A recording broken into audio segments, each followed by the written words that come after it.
सत्यहिंदी.com पर आपका स्वागत। मैं हूं शैलेश।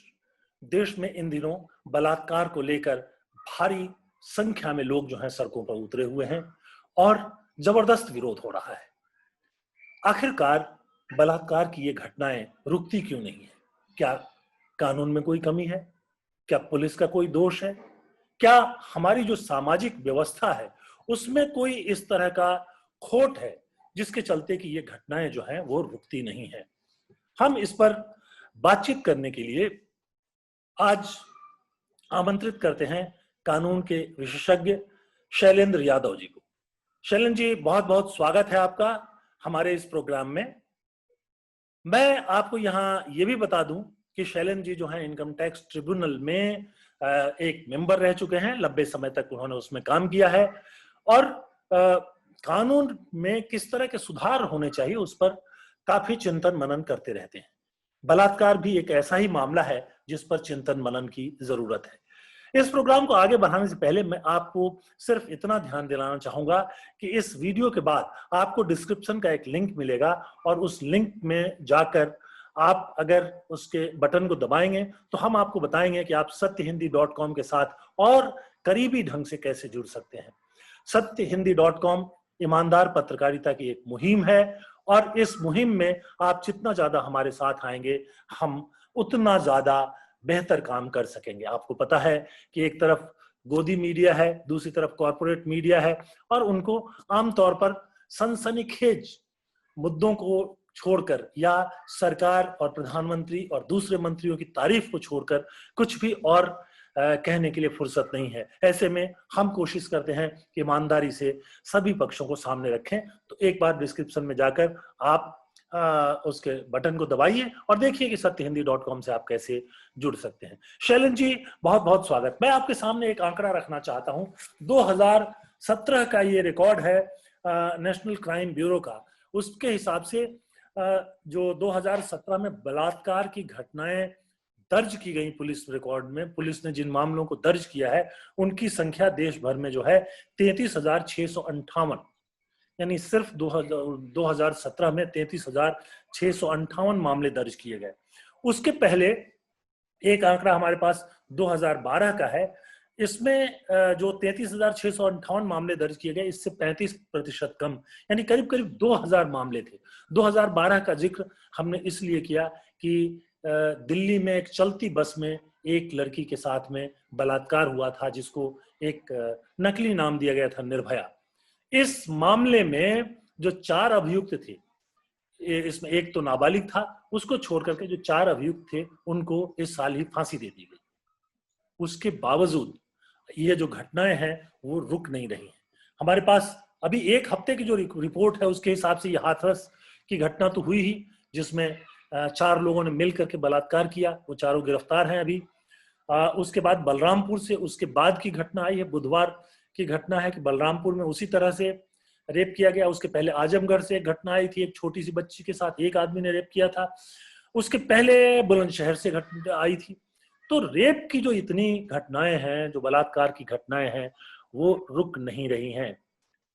क्या कारण आपको लगता है? क्या हमारे कानून में कोई कमजोरी है, जांच में कमजोरी है, या कोई ऐसी व्यवस्था है, ऐसी खोट है हमारे पूरे तंत्र में जिसके चलते कि बलात्कार की घटनाएं रुकने और खत्म होने के जगह जो है और भी ज्यादा बढ़ती जा रही है?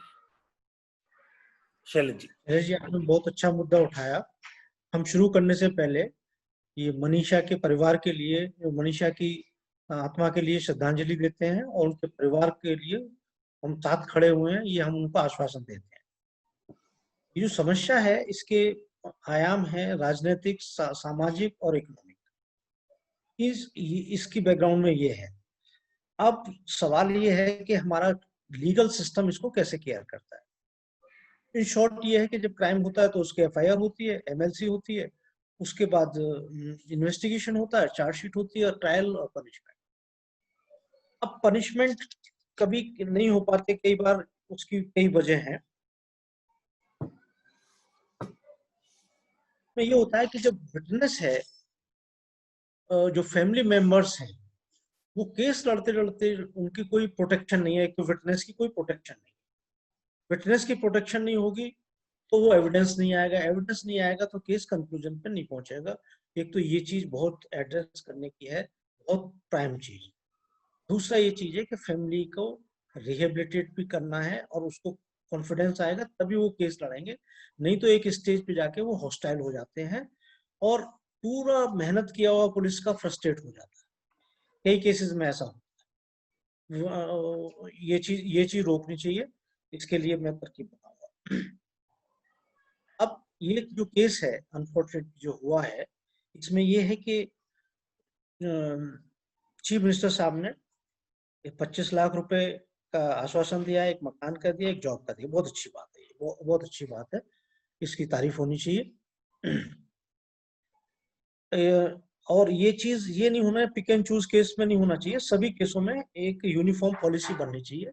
रिहेबिलिटेशन ऑफ विक्टिम का बहुत जरूरी एस्पेक्ट है। जितना उसको मुलजिम को सजा होना चाहिए उतना ही विक्टिम की फैमिली को, विक्टिम जिंदा है तो विक्टिम को, और विक्टिम की डेथ हो गई है तो उसकी फैमिली को रिहेबिलिटेशन होना चाहिए। लेकिन मैं शैलन जी यहाँ पर आपको टोकूंगा कि आप रिहेबिलिटेशन की बात कर रहे हैं, पर स्थिति यह है कि कानून के हिसाब से अभी जो जितना कुछ हम लोग देखते पढ़ते हैं, कोई रिहेबिलिटेशन की या मुआवजे की व्यवस्था नहीं है। अभी क्या होता है, सरकार कृपा पूर्वक घोषणा कर देती है कि हम इतना पैसा दे रहे हैं, और ये घोषणाओं का मूल मकसद जो होता है वो जो समाज में असंतोष फैल रहा है उसको दबाना होता है। और कई मामलों में तो ये भी देखा गया कि बाद में वो पैसा मिलता भी नहीं है उनको। तो बहरहाल इससे ये कंपनसेशन जो है उसको कंपनसेट करने के लिए दिया जा रहा हो ये नहीं कह सकते। आमतौर पे ये देखा जाता है कि बस इस समय चूंकि बहुत सारे लोग नाराज हैं, जुलूस निकल रहा है, प्रदर्शन हो रहे हैं, विपक्ष बोल रहा है, इस मामले में चूंकि ये दलित है तो दलितों के संगठन बोल रहे हैं, तो चुप करने के लिए मुआवजा घोषित कर दिया गया, शायद दे भी दिया जाए। लेकिन आमतौर पर जो है वो मुआवजे की जो ठोस व्यवस्था होनी चाहिए, ऐसा लगता है कि हमारे कानून में नहीं है। तो क्या हो सकता है? जी, कानून में व्यवस्था है, लेकिन मैंने बताया कि जब विटनेस हॉस्टाइल हो जाते हैं तो केस फ्रस्ट्रेट हो जाता है तो सजा नहीं होती। अब कहाँ सॉल्यूशन है इस चीज का, रिहेबिलिटेशन का? रिहेबिलिटेशन की एक सेटल पोजीशन है, आपको मैं बता दूं, विक्टिम का रिहेबिलिटेशन होना, इवन क्रिमिनल गो अनपनिश्ड फिर भी कंपनसेशन मिलने का प्रोविजन है। सपोज रेप हो गया, विक्टिम नहीं, वो एक्यूज नहीं मिला, या किसी ने मर्डर कर दिया, कोई नहीं मिला, तब भी प्रोविजन है। एक तो वो चीज है। अब उसके डायमेंशंस क्या क्या है हम उसे देखना है। एक तो क्राइम में जो है पनिशमेंट होता है, ऐसे केसेस में डेथ पनिशमेंट है, इम्प्रिजनमेंट फॉर लाइफ है, अर्न फाइन है, और इसमें शेड्यूल कास्ट के प्रोविजंस भी इसमें लागू होते हैं। हमारा पर्पस है कि समाज में मिसचीफ, बदमाशी, मक्कारी सप्रेस होनी चाहिए और जस्टिस एनहांस होना चाहिए, लोगों को विश्वास होना चाहिए। वो कैसे होगा? तो एक तो है क्रिमिनल केसेस में कंपनसेशन का प्रोविजन, कोर्ट में कोर्ट के ऑर्डर में ही कर देते हैं, जिस हिसाब से पनिशमेंट होता है उसके हिसाब से। अनलिमिटेड पनिशमेंट है मर्डर के केस में। इसमें 357 में इन्होंने बताया हमें, लेकिन है प्रोविजन है, पनिशमेंट भी है, फाइन भी है। और उसमें ये भी है कि जो फाइन है इसमें से पूरा पार्ट जो उसका एप्लीकेशन कैसे होना है उसमें ये है कि या तो उसमें कुछ पोर्शन स्टेट को चला जाएगा, एक पोर्शन विक्टिम को चला जाएगा, वो कोर्ट तय करेगा। तो वो प्रोविजन है, ऐसा नहीं है कि नहीं है। अगर केस मेकआउट होता है तो होते हैं, और ऐसे केसेस भी हैं। और ये सिर्फ इसी में नहीं, डेथ थेफ्ट के केस में, क्रिमिनल मिसएप्रोप्रिएशन में, ब्रीच ऑफ ट्रस्ट, सब चीजों में है, और उसका पूरा एक सिस्टम बना हुआ है। अब सवाल ये है कि शेड्यूल कास्ट के लिए और भी ज्यादा है प्रोविजंस हैं। अगर शेड्यूल कास्ट को साथ टॉर्चर करने वाला, अत्याचार करने वाला आदमी नॉन शेड्यूल कास्ट है तो उसका लिए स्पेशल प्रोविजन है। यहाँ पे सवाल ये उठता है शरण जी कि कंपनसेशन कौन दे? कंपनसेशन स्टेट अगर देती है यानी सरकार देती है तो इससे जो अपराधी हैं उनको कोई फर्क नहीं पड़ता, उनको लगता है कि ठीक है सरकार को जो देना है दे दे। और यहाँ पर जो दिखाई देता है कि जो अपराधी है उससे बड़ा मुआवजा वसूला जाए, मोटी रकम वसूली जाए। जैसे ये 25 लाख रुपए अगर उन्होंने देने की घोषणा की है, तो जो विक्टिम है अगर वो जुर्म साबित होता है तो उन्हीं से वसूला जाए और जो विक्टिम है उसको या उसके परिवार को दिया जाए, तब तो जो क्रिमिनल हैं वो डरेंगे। लेकिन अभी जो दिखाई दे रहा है वो तो ये है कि सरकार दे रही है तो दे। एलएसजी आप सही कह रहे हैं, सरकार दे रही है, सरकार को देना चाहिए, वेलफेयर स्टेट है। लेकिन हमारे सिस्टम में मैंने जैसे बताया कि इम्प्रिजमेंट और फाइन दोनों चीज है। फाइन कितना होगा ये कोर्ट तय करेगी। उस फाइन में से स्टेट को प्रोसिक्यूशन के खर्चे में कितना जाएगा या विक्टिम को कितना जाएगा ये कोर्ट तय करेगी। तो मैकेनिज्म है, उसको लागू करना है और कोर्ट लागू करती है। नहीं, मेन मैं चीज इस वो पे है। यहाँ पे फिर एक और सवाल करूंगा कि आप कह रहे हैं कि फाइन का अधिकार है, जो जूनियर लेवल कोर्ट्स हैं उनमें तो 10,000 रुपए मैक्सिमम फाइन का अधिकार है। तो 10,000 रुपए 10 साल मुकदमा चलेगा, मार्केट वैल्यू के हिसाब से 10,000 रुपया होता क्या है? तो 10,000 रुपए का फाइन वो तो कभी भी जाके दे आएंगे। आप सही कह रहे हैं, इसके बारे में हमने पीछे डिस्कस किया था। फर्स्ट क्लास मजिस्ट्रेट को 10,000 की पावर है, वैसे अनलिमिटेड पावर है, लेकिन it should be not excessive. तो 10,000 से ऊपर का नहीं कर सकते। उसके लिए हमने अलग से टॉक्स किया था कि जो 1860 का जो इंडेक्सेशन है, अमाउंट है, वो 160 साल बाद बढ़ के होना चाहिए। तभी रेशनल आएगा, तभी कुछ समझ में आएगा और तभी चीजें कंट्रोल में आएंगी। और होना ये चाहिए, क्राइम करने वाले आदमी को फियर होना चाहिए। आजकल फियर नहीं है। फियर क्यों नहीं है? कि छोटे छोटे ऑफेंस में फाइन बहुत कम है, बड़े ऑफेंस में वो विटनेस को हॉस्टाइल कर देते हैं। विटनेस हॉस्टाइल हो गया तो केस खत्म हो जाता है। तो उल्टा प्रोसिक्यूशन भी बहुत मेहनत करता है, फिर हो जाती है बात। तो एक नहीं, लेकिन मैं विटनेस, इसमें जैसे मैंने बताया, यहाँ पर विटनेस का प्रोटेक्शन होना चाहिए। नहीं, यहाँ मैं एक छोटा सा सवाल करूंगा कि जिस तरह से लंबा प्रोसीज्योर चलता है भारत में, जो ये निर्भया दिल्ली वाला मामला मैंने कहा, ये ऐसा मामला था जिसको दुनिया भर में जिसकी चर्चा हुई और बड़ी बौखलाहट थी। महिलाओं ने जो है वो राष्ट्रपति भवन के सामने तक जाके प्रदर्शन किया, बड़ा हंगामा हुआ, खूब खबरें छपी। उसके बाद भी अंतिम सजा देने में 8 साल लग गए। बाकी मामले तो 30-30 साल से चल रहे हैं, 40 साल से चल रहे हैं। तो कहां से कई कई बार तो विक्टिम उनकी डेथ हो जाती है, एक्यूज की भी डेथ हो जाती है, और ये जो है 30 साल 40 साल तक मुकदमे चलते रहते हैं। तो ये जो प्रोसेस है ये साफ ये इंडिकेट करता है कि आप यहाँ पर मुकदमा जो है लड़ ही नहीं सकते। एलएसजी इसके लिए फास्ट ट्रैक कोर्ट होनी चाहिए। कई जगह फास्ट ट्रैक शुरू हो गई है और एक प्रोसीजर में देरी तो लगती है, उसको फास्ट ट्रैक कोर्ट में सभी चीज कवर हो जाएगी। और इसमें ये है कि मैं एक सजेशन अपनी तरफ से रखना चाहता हूँ। जो भी क्रिमिनल जो स्टेट दे रही है कंपनसेशन, इसमें स्टेट ना दे, क्योंकि टैक्स पेयर का पैसा जाता है। इसमें जो क्रिमिनल है, अक्यूज्ड है, अक्यूज्ड है, उस पे उसकी प्रॉपर्टी अटैच होनी चाहिए फर्स्ट स्टेज पे। जब उसकी प्रॉपर्टी अटैच हो जाएगी, उसकी गाड़ी अटैच हो जाएगी, उसकी मोटरसाइकिल अटैच हो जाएगी और उसका और चीजें अटैच हो जाएंगी, तो बदमाशी करता हुआ नहीं घूमेगा। फिर वो समझ में आ जाएगी उसको कि मैंने क्राइम किया है, और वो डिले भी नहीं कर पाएगा और मिसयूज भी नहीं कर पाएगा। जो हॉस्टाइल करता है पैसे देके या किसी तरह से बदमाशी करके, वो नहीं कर पाएगा। उसकी प्रॉपर्टी अटैच होनी चाहिए। जब केस फाइनल हो जाए तब उसी को देख के फिर उसमें से डैमेज मिलना चाहिए। तो उसे पता पड़ेगा कि स्टेट नहीं दे रही है, 25 लाख सरकार जो है इन्हीं से वसूल करेगी। अब मैं यहाँ पे ये कहना चाहता हूँ, एक प्रोविजन तो हो गया क्रिमिनल केस में अटैचमेंट, और उसमें दूसरा है सिविल डैमेजेस। मैं आपको बता दूं कि सिविल डैमेजेस भी चल सकते हैं और क्रिमिनल केस के साथ साथ सिविल डैमेज भी फाइल कर सकता है विक्टिम और उसकी फैमिली या डिपेंडेंट। में प्रॉब्लम क्या आती है?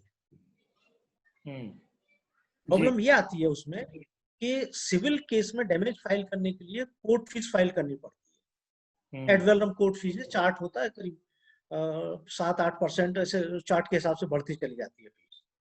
ऐसे केसेस में वो एग्जम्प्ट होनी चाहिए बाय स्टेट। उसके लिए बिल्कुल प्रोविजन क्लियर होना चाहिए और अटैचमेंट बिफोर डिग्री हो जाना चाहिए सब काम। तो उसकी प्रॉपर्टी अटैच हो जाएगी, इस केस में भी हो जाए, उसमें भी हो जाए, जहां भी फाइनली रिकवरी होगी वहां से होती रहे। अब ये क्यों नहीं हो रहा है? कि लोगों को नॉलेज नहीं है। और अगर कोर्ट फीस एग्जेम्पशन हो जाए तो इनके लिए करोड़ों का क्लेम अब भी फाइल किया जा सकता है जितना लॉस हुआ है। डेथ का कोई कंपनसेशन नहीं होता, लेकिन फिर भी इकोनॉमिक से इम्प्रूव होती है तो कंफर्ट तो लाइफ का बढ़ता ही बढ़ता है। और जब ये पैसा वसूल किया जाएगा क्रिमिनल प्रोसीडिंग्स में, जो भी फाइन है, और सिविल में, तो बदमाशी करने से पहले 100 बार सोचें। अभी क्या होता है कि ठीक है मैंने कर दिया, थाने में जाके मार दिया, ये कर दिया, 10 आदमी और डर रहे हैं, उसका बदमाशी और बढ़ गई, और ये तो बड़ी आम बात है। तो वो जब ये इनकी प्रॉपर्टी अटैच होने लगेगी, इनके सब रुतबा खत्म हो जाएगा, तब इनको समझ में आएगा। एग्जम्पशन जो है इसमें सिविल डैमेजेस फाइल होने चाहिए, उसमें एग्जम्प्ट होनी चाहिए कोर्ट फीस बिल्कुल 100%। और मैं एक और चीज कहता हूँ आपसे कि इसमें सब लोग जो है इसमें इन्वॉल्व हैं, सब लोग दुखी हैं, तो एक फंड ऐसा भी इनका अकाउंट गवर्नमेंट को या टीवी चैनल से डिक्लेयर करना चाहिए, जिसमें हर आदमी जो दुखी है इस बात को सुन के उनके अकाउंट में जो भी उसकी श्रद्धा हो पैसे डाल दी। ये पे क्या होगा कि इसमें कितना भी बहुत बड़ा अमाउंट इनके पास अकाउंट में चला जाएगा, और ये मैं कहता हूँ 1 रुपए से 10 रुपए तक ही करें तब भी करोड़ों रुपए हो जाएगा उससे। ये पैसे की बात नहीं है, कंसर्न की बात है कि पूरा देश इस गरीब पार्टी इसके साथ खड़ा हुआ है, परिवार के साथ। इसमें जो धरने ये हो रहे हैं इसमें मैं बुरा नहीं मानता, क्योंकि वो यही कह रहे हैं कि भाई इसको न्याय मिलना चाहिए। स्टेट अपनी तरफ से न्याय देने की कोशिश कर रही है, वो भी कह रहे हैं न्याय देना चाहिए। लॉ एंड ऑर्डर पोजीशन के लिए वो जो भी करना चाह रहे हैं वो करते हैं गवर्नमेंट। इसमें देखिए तरीका क्या होगा, जैसे मैंने बताया कि सिविल सूट फाइल करना चाहिए डैमेज का, उसमें जो एडवेलम कोर्ट फीस है उसको एग्जाम करना चाहिए, और वो फीस बाद में रिकवर हो। सपोज 100 रुपए कंपनसेशन मिला और 5 रुपए उसमें एडवेलम कोर्ट फीस है, तो कोर्ट फीस उसमें चली जाए 95 विक्टिम को। एक तो ये तरीका है। दूसरा है कि लीगल एड में जो इस बीच में जो लीगल एड से वकील मुहैया कराया जाए, लीगल एड में वकील को पैसे दिए जाए। यहाँ पर मेरा एक सवाल है शैलेश जी, मेरा एक सवाल है यहाँ पर, और वो सवाल ये है कि इस तरह के मामले में ये जितने बलात्कार के आमतौर पे की जो घटनाएं होती हैं, इसमें बहुत ही कमजोर वर्ग की, आर्थिक रूप से कमजोर, सामाजिक रूप से कमजोर परिवार के लोग इन्वॉल्व होते हैं।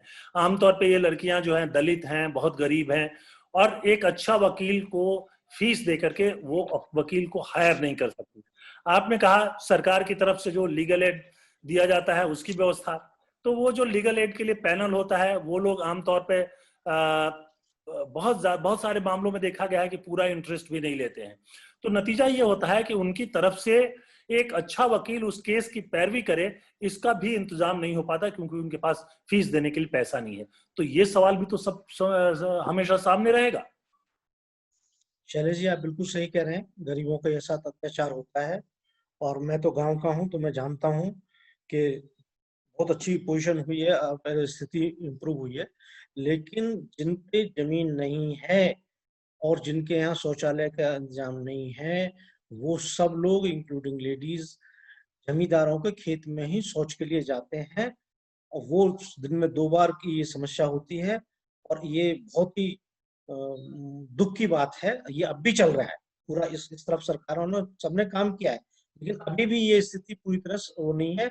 ये चीज भी अलग से एड्रेस करनी पड़ेगी। वहां भी एक चीज के स्कोप, बदमाशी के स्कोप बढ़ जाते हैं।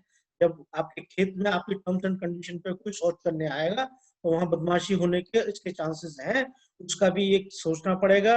इनके अलग जो इनके प्लॉट अलॉट हुए हैं उसमें शौचालय का इंतजाम कैसे हो वो भी देखना पड़ेगा, सुलभ शौचालय हो वो भी करना पड़ेगा। ये 2 चीज है। अब मैं आता हूँ कि ये समस्या हल कैसे हो। मैंने आपसे पहले मैंने कहा था मेरा एक कि ये जो बीच में मैंने सवाल किया कि वकीलों का फीस क्या इंतजाम हो सकता है, कि वकील का फीस जो है मैं कोई तरीका हो कि वो उनको फीस मिले, और हम अपनी इच्छा के हिसाब से, लीगल एड के लोग जो हैं जो अपनी तरफ से दे रहे हैं वो नहीं, हम अपनी इच्छा से वकील रखें, जिस वकील पे हमको भरोसा हो हम रखें, और उसकी फीस जो है वो जाहिर सी बात है कि फीस तो वकील लेंगे, नहीं तो काम कैसे करेंगे। इसका सॉल्यूशन है, इसका सॉल्यूशन है, मैं आपको बताऊं। इसमें मैंने पहले भी एक टॉक में हमने बात की थी। मैं एक बात बताना चाहता हूँ कि मैं हाथरस से जुड़ा हुआ हूँ। अलीगढ़ में था तो हाथरस तहसील थी, और हाथरस की और अलीगढ़ की बार को मैं समझता हूँ। बहुत जिम्मेवार लोग हैं, बहुत काबिल लोग हैं। अगर उनको दिल्ली जैसी अपॉर्चुनिटी मिलती तो बहुत ही अच्छे मेरेकल्स करके दिखा सकते थे। अब भी वो विश्वास लायक हैं और बहुत अच्छे हैं। मैंने उनका कंसर्न भी देखा तो बहुत अच्छी बात थी। देखिए, होना ये चाहिए कि वकील को फीस में कम परसेंटेज मिलना चाहिए। जब वकील को परसेंटेज मिलेगा, सपोज वो 1 करोड़ रुपए का कंपनसेशन दिला रहा है, जैसे मैंने कहा, जो भी सरकार, bar council, law commission, law ministry तय करें क्या परसेंटेज वकील ले सकता है। लोगों की शिकायत, कंसर्न ये रहता है कि वकील बहुत एक्सप्लॉइट करते हैं, लेकिन कोई इस बात की बात नहीं करता कि मिनिमम वकील कितनी फीस ले सकता है और वो कैसे इंश्योर हो। जिस दिन वकीलों की मिनिमम फीस इंश्योर हो जाएगी, वकील बहुत अच्छे हैं, बहुत काबिल हैं, बहुत कंसर्न है, उनके अंदर इंसानियत भी है और वो काम करेंगे और एक सामाजिक और आर्थिक क्रांति आ जाएगी। इस केस में यदि वकील को ये हो कि मुझे इतना परसेंटेज जो भी गवर्नमेंट तय करे, जो मैं कहना चाह रहा हूँ वो करे, तो उस बहुत अच्छा वकील मिलेंगे और बहुत अच्छा काम करेंगे और जल्दी करेंगे। मतलब आप ये कहना चाहते हैं कि जो कंपनसेशन मिले केस के अंत में, जो भी मुआवजा मिले, उसका ही एक खास प्रतिशत जो है 5% या 10% तय हो जाना चाहिए कि उतनी वकील को फीस मिल जाएगी। जी हाँ, मैं इसको इसलिए बताना चाहता हूँ, जब मैंने पहले बताया था आपको दूसरे केस में कि वर्कमैन कंपनसेशन में और मोटर एक्सीडेंट क्लेम में वकील केस लड़ने में मेहनत लगाता है और फीस को सिक्योर करने में मेहनत लगाता है। वकील की फीस मारी नहीं जानी चाहिए, किसी का हक नहीं मारना चाहिए। जब वकील किसी का हक नहीं मार रहा है, उसका हक दिला रहा है, उसकी फीस नहीं मिले तो फिर तो कैसे मेहनत करेगा। लेकिन जब ये गारंटेड हो जाए तब ये चीज प्रॉब्लम सॉल्व हो जाएगी। वकील जैसे ये परसेंटेज का कॉन्सेप्ट अमेरिका में, यूरोपियन कंट्रीज में, न्यूजीलैंड, ऑस्ट्रेलिया, सब डेवलप कंट्रीज में है और यहाँ भी होना चाहिए। यहाँ क्या प्रॉब्लम है कि एडवोकेट एक्ट में मना है कि आप बाद में फीस नहीं ले सकते, ये परसेंटेज तय नहीं कर सकते, कॉन्ट्रैक्ट एक्ट में भी मना है। तो वहाँ दो चीजें के ठीक होना चाहिए।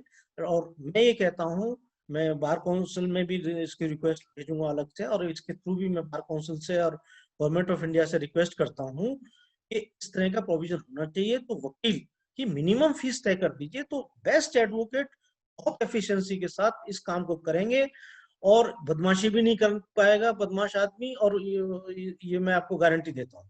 होना ये चाहिए, जो भी परसेंटेज तय करेगा, अगर 100 रुपए कंपनसेशन मिला है तो 90 रुपए का चेक विक्टिम को चला जाए और 10 रुपए का एडवोकेट को आ जाए तो उसे चिंता ही ना रहे, वो जान लगा देगा, एक सामाजिक क्रांति आ जाए।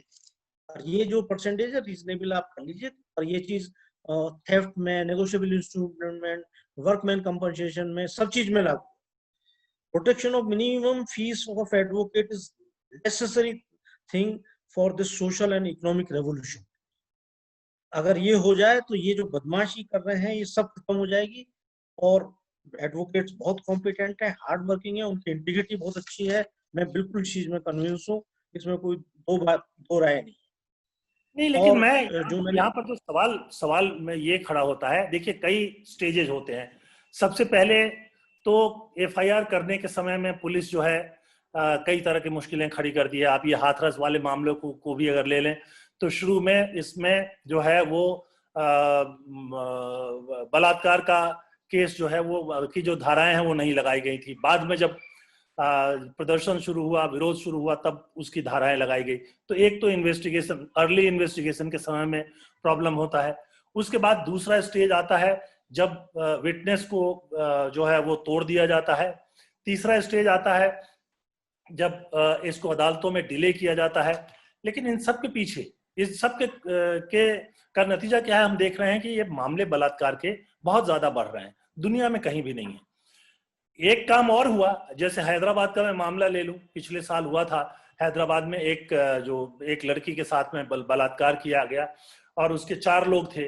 पुलिस बाद में इन्वेस्टिगेशन के लिए घटनास्थल पर उन चारों को ले गई और उसके बाद ये कहा गया कि वो भागने की कोशिश कर रहे थे, इसलिए पुलिस ने गोली चलाई और उसमें वो मारे गए। एनकाउंटर हो गया। हालांकि बहुत सारे लोग अब भी कहते हैं कि ये फेक एनकाउंटर था। तो ये एक तरफ जो इस तरह के एक्सट्रीम बिहेवियर हैं पुलिस के, उसके बावजूद बलात्कार नहीं रुक रहा है, जिसमें सीधे गोली मार देते हैं। दूसरी तरफ हमने बताया कि निर्भया के केस में 4 लोगों को फांसी हुई, फांसी दे दी गई, तब भी नहीं रुक रहा है।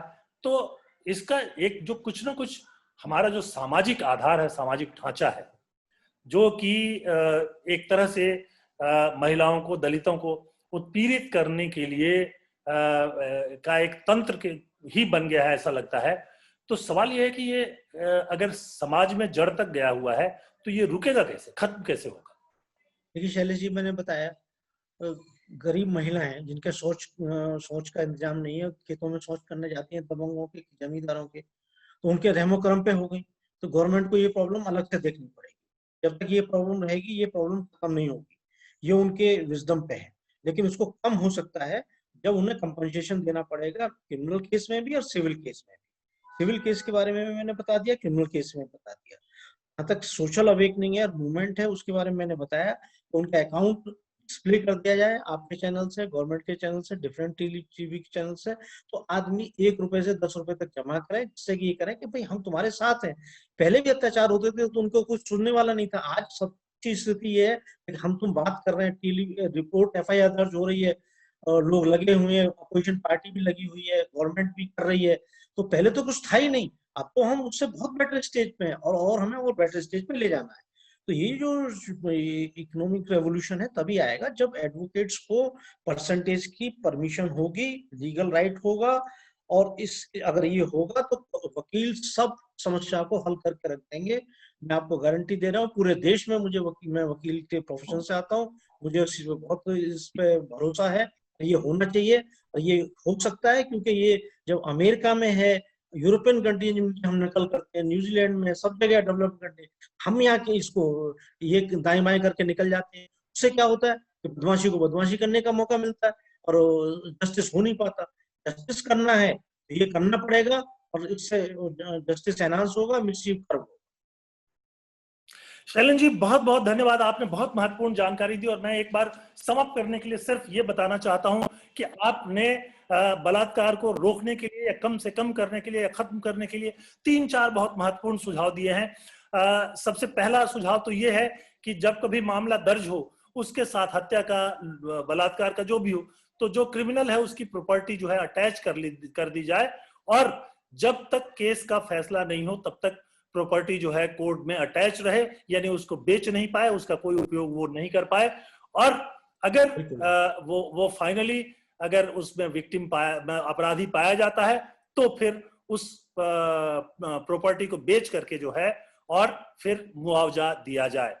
दूसरा महत्वपूर्ण सुझाव आपने जो दिया है वो ये है कि मुआवजे की व्यवस्था होनी चाहिए और ज्यादा, और जो 1860 या उस समय के मुआवजे की दरें आ रही हैं उनको रिवाइज किया जाना चाहिए। एक फर्स्ट क्लास मजिस्ट्रेट को 10,000 का है, और आज 1860 के हिसाब से देखें तो शायद वो 10 लाख हो चुका है, पर हमने उसको कभी बीच में चेंज ही नहीं किया।